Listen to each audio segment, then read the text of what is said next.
बीरपुर गांव में गोपी नाम का फेरी वाला था, जो कश्मीर से ऊनी शॉल, सूट और गर्म कपड़े लाकर गांव-गांव बेचता। उसकी गठरी हमेशा भारी रहती, मगर जेब में पैसे बहुत कम। घर में उसकी पत्नी लाली बैठी बच्चों की देखभाल कर रही थी। 2 छोटे बच्चे रोहित और सीमा भूख से परेशान थे। दिन भर गांव में घूमते हो, लेकिन इसका क्या फायदा? तुम्हारी आमदनी से घर में ठीक से चूल्हा भी न जल पाता। मैं जानता हूँ लाली, मैं मेहनत पूरी ईमानदारी से करता हूँ, लेकिन कमा नहीं पाता। मुझे पता है, मैं तुम्हारी मजबूरी समझती हूँ। मैं भूखी रह लूंगी, लेकिन बच्चों का क्या? गोपी ने बच्चों की तरफ देखा और उसकी आंख में आंसू आ गए। सही कह रही हो तुम, मुझसे भी बच्चों की ये हालत देखी नहीं जाती। लेकिन तुम चिंता ना करो, मैं करता हूँ कुछ। लाली ने सिर हिला दिया। आंसू उसकी आंखों में चमक रहे थे। रोहित ने अपने छोटे हाथों से पेट सहला लिया, जैसे भूख से खुद को समझा रहा हो। गोपी बाहर की दुनिया में मेहनत करता रहा, मगर घर की हालत देखकर उसकी आत्मा बुरी तरह थक गई थी। हे भगवान, तू किस जन्म का बदला ले रहा है मुझसे? मेरे बच्चों को भूखा रख के क्यों मेरी आत्मा को जला रहा है भगवान, क्यों? गोपी को कपड़े बेचकर मुनाफा नहीं हो रहा था, इसलिए उसने तय किया कि अब वो दूसरे गांव जाएगा। वहाँ कुछ अमीर लोग रहते थे जो उसके कश्मीरी कपड़ों को अच्छे दाम पर खरीद सकते थे। वो अमीरपुर गांव पहुंचा।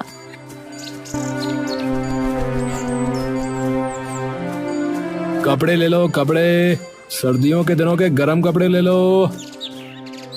आवाज लगाते लगाते वो थक कर एक पेड़ के पास बैठ गया। यहाँ वहाँ देखने लगा। तभी वहाँ एक आदमी आता है।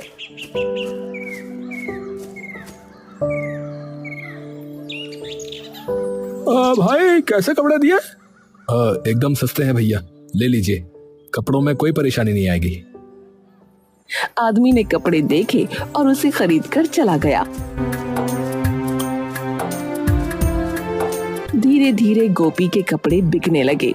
वो सबसे प्यार से पेश आता और कपड़े बेचता। अब उसके घर की हालत थोड़ी थोड़ी ठीक होने लगी। लाली ये लो, आज की कमाई। अरे वाह, आज तो अच्छी आमदनी हुई है। हाँ लाली, अब से मेरे बच्चे भूखे नहीं सोएंगे, और भगवान ने चाहा तो तुम्हारा इलाज भी हो जाएगा। भगवान का लाख लाख शुक्र है। गोपी और लाली खुश थे। उसकी ईमानदारी से गांव भर में उसकी पहचान बन गई। लेकिन राजू और हरिया जो कपड़े बेचते थे, अब नुकसान में थे। राजू लालची था, जबकि हरिया भोला भाला। ए हरिया सुन, जब से ये आया है तभी से हमारा धंधा पूरा चौपट हो गया, नहीं? अरे भाई, तो वो अपनी मेहनत से कमा रहा है, तुम भी कमाओ, किसने रोका है? दिन ब दिन राजू और हरिया की कमाई घटती जा रही थी और गोपी की बढ़ती।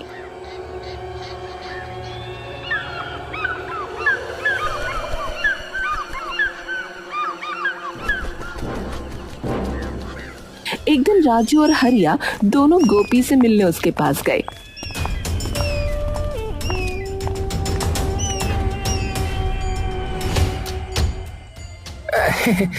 भाई, इस गांव में नए लगते हो, कौन से गांव के हो? जी भाई, पास के ही गांव बीरपुर का रहने वाला हूँ भैया। बढ़िया है भाई, और बताओ कैसा चल रहा है धंधा है?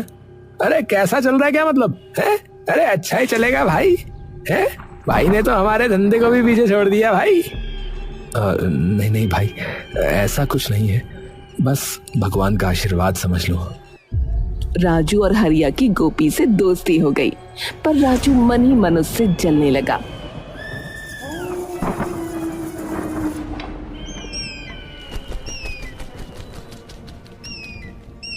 एक दिन गोपी गांव पहुंचा तो सुना कि वहां चोरी हुई है। अरे हरिया भाई, सुना है कि गांव में चोरी हुई है? हाँ गोपी भाई, सोने के गहने चोरी हुए हैं, सोने के गहने। हाँ गोपी, वैसे इससे पहले इस गांव में कभी ऐसे चोरी नहीं हुई, तुम्हारे आने के बाद ही यहाँ चोरी हुई है ये। इतना बोल राजू वहां से चला गया। राजू की बातें सुन गोपी थोड़ा अवाक रह गया, लेकिन कुछ बोला नहीं, बस सोचने लगा।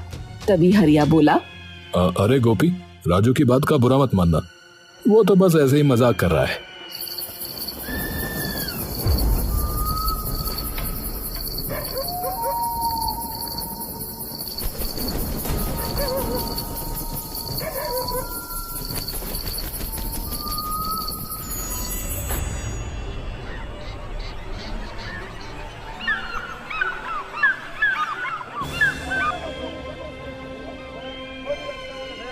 अरे भाई, कल रात फिर चोरी हुई। अब गांव जो है असुरक्षित हो गया है। बच्चे डरते हैं, औरतें रात में नहीं सो पा रही हैं। हाँ, सच कह रहे हो भैया। कौन करेगा ये काम, कोई अंदाजा नहीं लग रहा है। अब तो बच्चों को भी रात में नींद नहीं आती।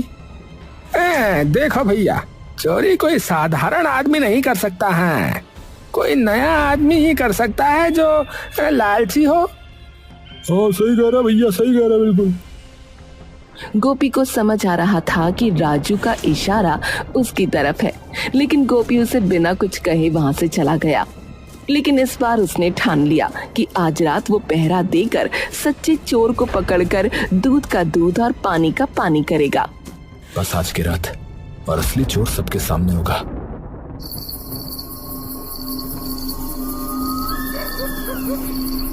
उस रात गोपी घर न जाकर झाड़ियों में छिपा रहा। उसने एक नकाबपोश को गांव की ओर आते देखा। उसने उसका पीछा किया, लेकिन वो अचानक गायब हो गया। तभी पीछे से आवाज आई, चोर चोर चोर, अरे पकड़ो पकड़ो, अरे पकड़ो भैया। गोपी ने पीछे मुड़कर देखा तो कुछ गांव के लोग और राजू चिल्लाते हुए उसके पास आ गए।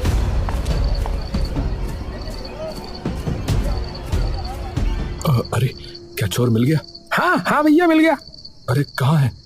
अरे ये रहा मेरे सामने। अरे ये क्या बोल रहे हो तुम?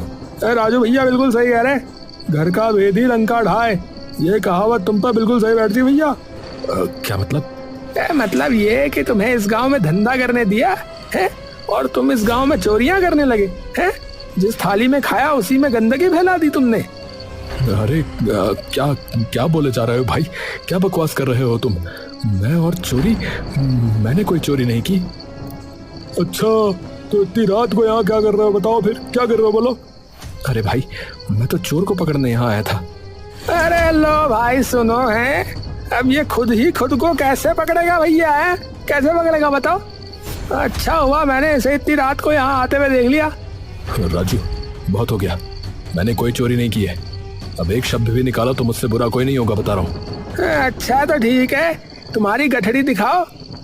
गोपी अपनी गठड़ी खोजने लगा। तभी हरिया उसकी गठड़ी अपने हाथ में लेकर आता है। अरे ये रही भैया तुम्हारी अमानत, जो झाड़ियों के पीछे तुमने छुपा रखी थी। भैया जरा खोलो तो इसे। हरिया ने जैसे ही गठड़ी खोली, उसके अंदर का सामान देख सब हैरान हो गए। गांव में चोरी में सोना चांदी जो चोरी हुए थे सब उसी गठड़ी में थे। गोपी ये देखकर परेशान हो गया। अरे ये मेरे नहीं है, मैंने कुछ नहीं किया भैया। अच्छा, तुम्हारे नहीं है? तुमने कुछ नहीं किया तो ये सब चोरी का सामान तुम्हारी गठड़ी में कैसे आया बताओ? मुझे नहीं पता भैया, सच कह रहा हूँ, मुझे नहीं पता। अरे भैया देख क्या रहे हो, मारो इस चोर को। हमने गरीब समझकर तुम्हें यहाँ पेट पालने दिया और तुमने हमारा ही गला काट दिया भैया। अरे सही कहा, निकालो इसे गांव से मार मार के। सबकी बातें सुन गोपी की आंखों में आंसू आ गए। वो सबको समझाता रहा कि उसने कुछ नहीं किया, लेकिन कोई उसकी बात सुनने को तैयार नहीं था। उसे इस गांव से धक्के मार कर निकाल दिया गया। राजू और हरिया आंखों आंखों में इशारा करके खुश हो रहे थे। अरे देखा हरिया, मैंने कहा था ना, गोपी पे इल्जाम लगाना सबसे ज्यादा आसान होगा। अब तो गांव से निकल ही गया वो बेचारा। हाँ लेकिन अरे यार, तू फालतू सोच मत। काम बन गया ना अपना, अब गांव में कोई शक भी नहीं करेगा हम पे। चोरी का इल्जाम लेकर गोपी आखिरकार थका हारा अपने घर पहुंचा। दरवाजे पर खड़ी उसकी पत्नी लाली उसे देखती ही रह गई। चेहरे पर धूल, आंखों में थकान और मन में गहरा आघात था। गोपी, ये कैसी हालत बना ली है? क्या हुआ है?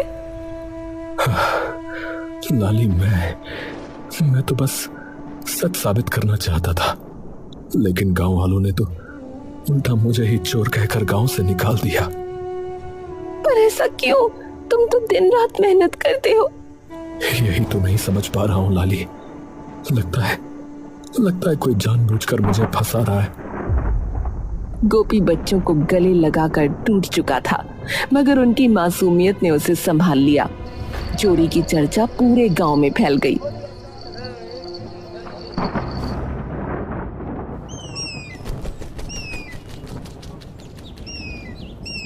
अगले दिन हरिया ने भूखे रोते गोपी के बेटे को स्कूल जाते देखा, जिसे राह में गांव वाले ताने मार रहे थे।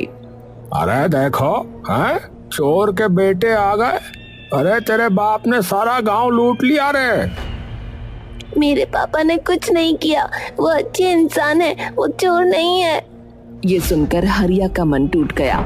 उसने तुरंत तय किया कि अब और झूठ नहीं छिपाएगा।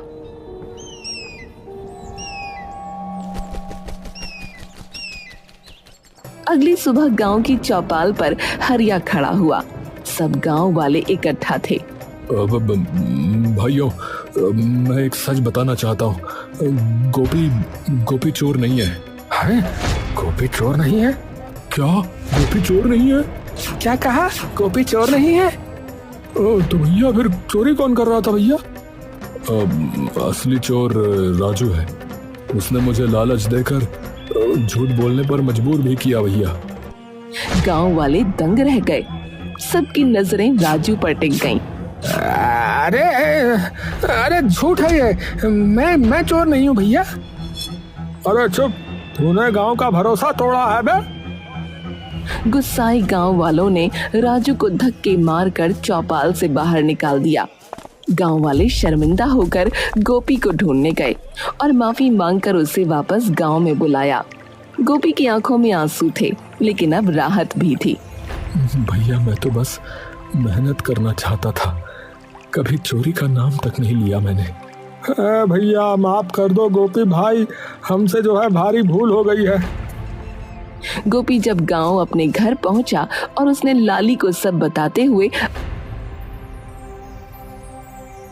तो दरवाजे के पीछे से उसका छोटा बेटा बाहर भागकर आया। उसकी आंखें लाल थीं और चेहरा मासूम आंसुओं से भीगा हुआ। सुन लो सब लोग, मेरा बाप चोर नहीं है, वो चोर नहीं है। पूरा गांव सन्न रह गया। औरतें अपने पल्लू से आंसू पोंछती हैं। गोपी की पत्नी दरवाजे की चौखट पर खड़ी कांपती आवाज में बोली, देखो गांव वालों, हम भूखे सो गए, लेकिन मेरे गोपी ने कभी किसी का हक नहीं छीना। तुम सबने उसे चोर कहा, पर असली चोर सामने आ गया। अब गोपी कश्मीरी कपड़ों की गठरी लेकर निडर होकर गांव में आता जाता था। धीरे धीरे उसकी पहचान लौट आई और लोग उसे ईमानदार गोपी कहकर पुकारने लगे। अरे गोपी, अरे तुम्हारे हाथ की चुनी हुई शाल तो और कहीं मिलती ही नहीं भैया। और सबसे बड़ी बात, अब हम निश्चिंत हैं कि तुम जैसा आदमी हमारे गांव में है भैया। इसी बीच वहाँ पर हरिया आता है। अरे गोपी भाई, अब तो सब ठीक हो गया, सच सामने आ ही गया। तुम्हें देखकर अच्छा लगा भाई। हाँ हरिया, सच की राह चाहे लंबी हो, पर जीत उसी की होती है। सच है भाई, मैं भी उस समय मजबूर था, पर अब चैन मिला कि तुम्हारा नाम साफ हो गया।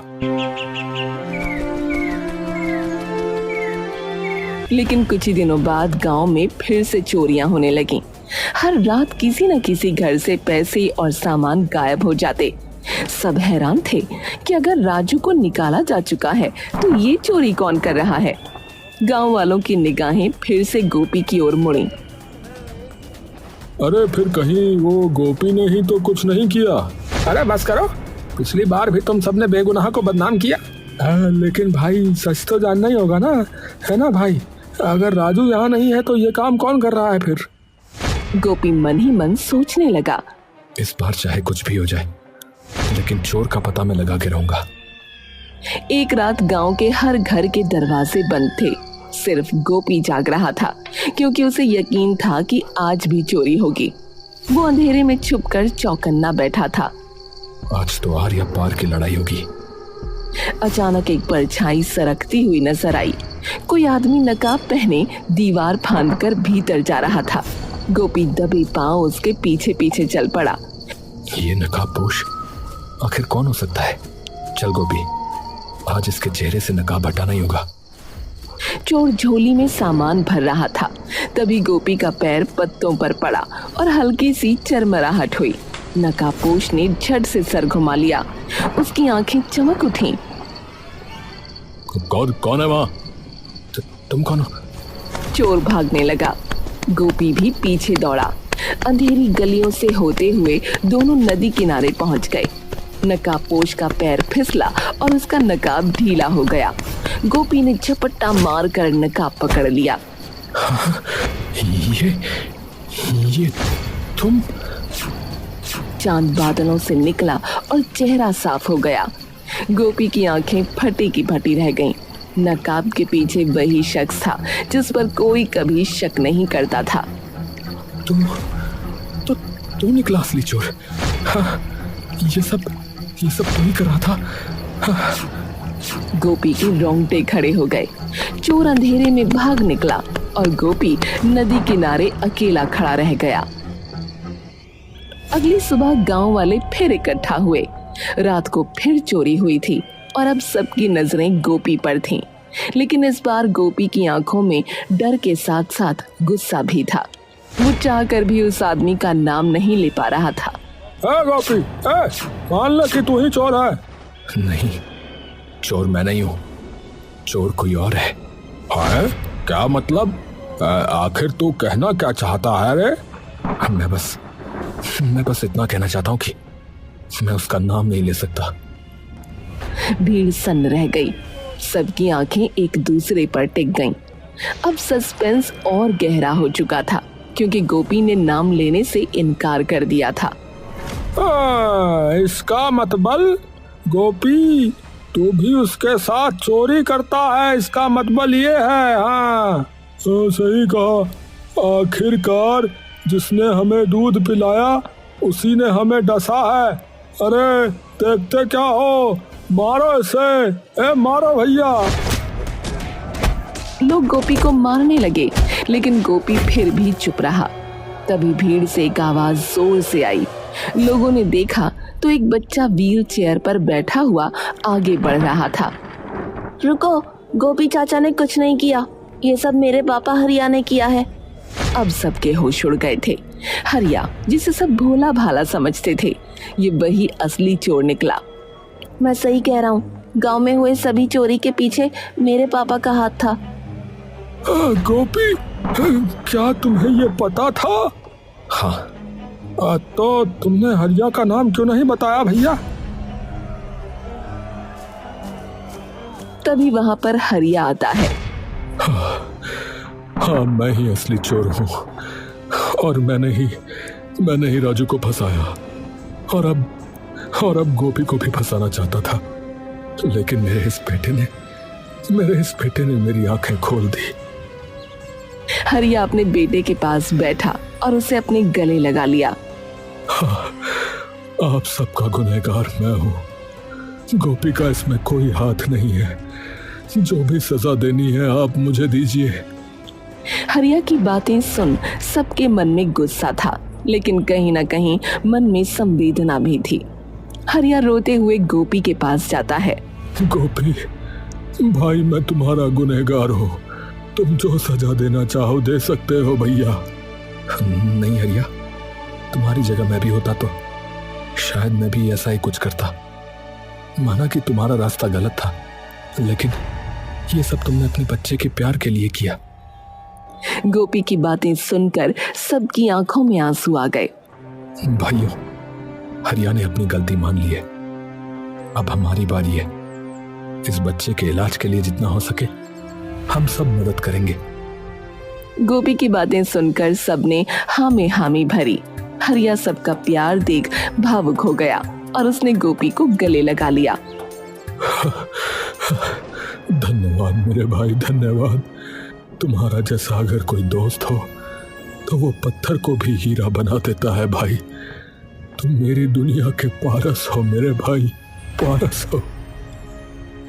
अब गोपी पूरे गांव का हीरो बन चुका था।